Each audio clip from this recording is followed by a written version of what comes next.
Ultimamente eu tenho lido bastante não ficção, como vocês podem ver, até aqui pelos últimos vídeos que eu soltei no canal, e confesso que é algo ligeiramente novo pra mim. Até então eu estava muito entretida com ficção e eu comecei a refletir o porquê disso, e ao mesmo tempo eu queria trazer para vocês um tutorial, talvez um guia aí de como se localizar nesse universo de não ficção na literatura. Bom, para começar a gente precisa entender um pouquinho sobre o que é um livro de não ficção. A gente pode falar de biografias, a gente pode falar de livros de ensaio, livro de teoria crítica, a gente pode falar também de livros de memórias que não necessariamente são biografias, a gente pode falar de autobiografias. E daí uma das minhas questões pessoais, e talvez seja algo que você possa se identificar, é porque essa resistência com não ficção. Como vocês sabem, né, eu fui uma profissional de RH até bem recente, e durante a minha atuação profissional eu estudava e lia muitos livros de desenvolvimento pessoal, de conhecimento gerencial, de conhecimentos de administração. Então, era basicamente livros de não ficção que eu lia. E muitos livros de autoajuda também que eram inseridos dentro do cenário corporativo. Então, eu tinha muita resistência com esse tipo de literatura. Quando eu voltei a ler livros, né, livros de ficção, voltei a ser uma leitora aí ávida, né, por livros, então eu tinha todo esse estigma e talvez seja um pouco do receio que você mesmo tem, ou até mesmo o receio de ser livros que você não vai entender como livros de teoria crítica, que é o meu caso também, que eu me senti ali um tanto perdida em algumas leituras, né, nesse sentido. E é importante a gente ter em mente, então, que tem um universo de livros de não ficção, da mesma forma com que tem um universo de livros de ficção. Isso, na verdade, me deixa um pouco mais tranquila, porque eu sei que eu tenho várias opções e vários estilos e gostos diferentes. E a gente segue daí para o terceiro tópico de hoje, que é o que é ler de não ficção, né? Por onde começar. E eu acho que vai muito de encontro com aquilo que você já gosta de ler ou você gosta de consumir de outras mídias, seja podcast, seja cinema e tantas outras coisas.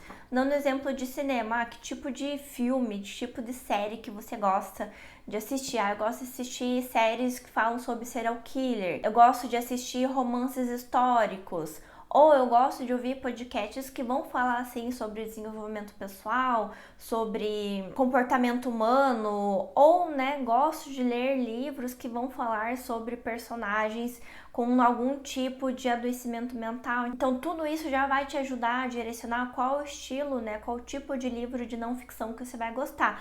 Ou até mesmo você é apaixonada por um autor, estilo de escrita dele, você pode ler livros tanto que vão falar sobre processo de escrita ou quem sabe uma autobiografia ou uma biografia mesmo desse autor que lhe é tão bem quisto. E daí a gente avança para como ler livros. Eu tenho um jeito específico, eu sinto que é um jeito um pouco diferente do qual eu leio, né, livros de ficção, que é basicamente tentar sintetizar as ideias, as principais premissas do autor. E como que eu faço isso, né?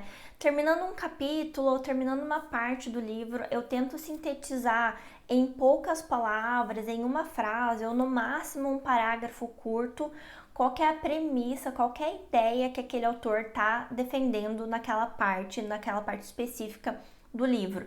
Então isso me ajuda, né, principalmente quando os livros eles trazem muitas ideias, me ajuda a tentar entender o cerne da questão, o que eu tenho que terminar isso daqui tendo aprendido, tendo compreendido, ou qual é a ideia que esse autor está tentando defender, independente se eu concordo com ela ou não. Então eu faço isso e me ajuda muito depois até vir falar com vocês ou lembrar do que aquele livro estava querendo dizer. Eu faço um processo de marcação também, de passar marca-texto, de código de cores diferente. Eu tento separar também dentro, né, do livro em algumas etapas. A primeira é dados objetivos, principalmente livros que trazem estatísticas, dados de pesquisas ou eventos objetivos que aconteceram. Então, eu uso uma cor somente para isso.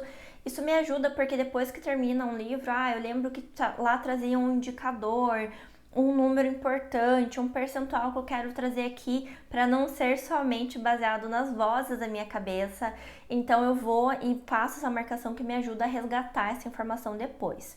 Eu uso uma cor específica para premissas do autor, o que ele está defendendo, qual que é a opinião dele, qual que é a ideia, o cerne da ideia dele que ele está querendo trazer naquelas partes do livro. Isso me ajuda depois a fazer esse breve resumo no final de cada capítulo ou no final de cada ensaio. Daí eu vou usar uma cor para as minhas partes preferidas também, né? E uma outra cor para referências, livros, autores, artigos que são citados que eu posso querer a vir consultar posteriormente. Então com isso eu consigo fazer a busca de forma muito rápida no livro. Então fica a dica e confesso que para mim, para o meu estilo de leitura, funciona bastante. E a gente avança então para as recomendações, tá? Eu trouxe aqui uma leve pilha de livros, espero que fique claro para vocês o que eu quero trazer com cada uma delas.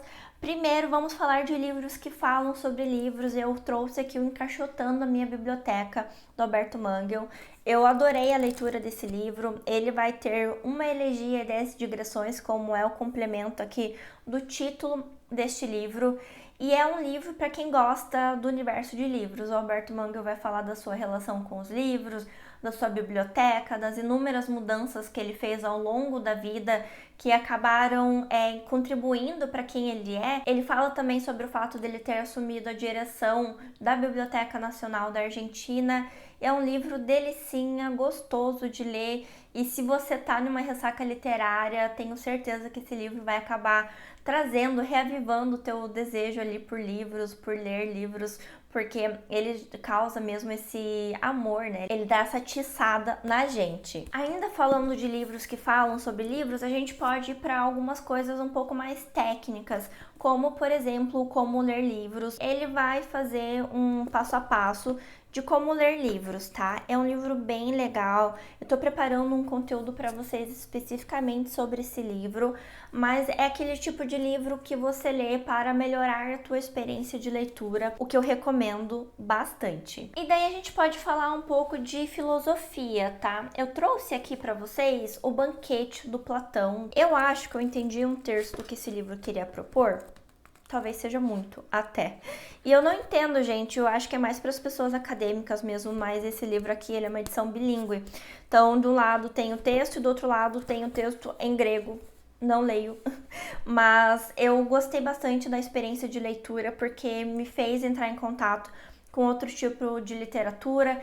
Então, este sim é um livro de não ficção, gente, bem como um outro aqui que eu trouxe para vocês, que talvez vocês não considerem também, né, como uma leitura de não ficção, que é sobre a brevidade da vida do Sêneca e tantos outros estudos estoicos que a gente tem, né? Esse livro aqui, eu acho que eu vou deixar ele na minha mesa. É um pouco de loucura? Talvez, mas tudo bem, gente.